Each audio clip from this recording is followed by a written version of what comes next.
এবার রাধা গোবিন্দের মিলন হচ্ছে তো মাইক একটু ধরে জয় ধরে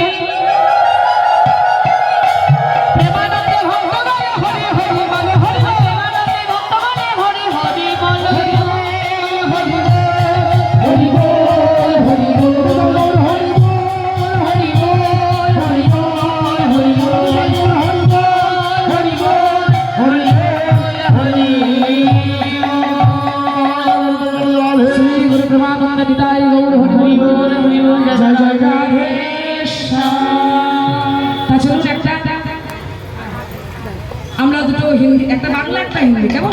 হরি হরি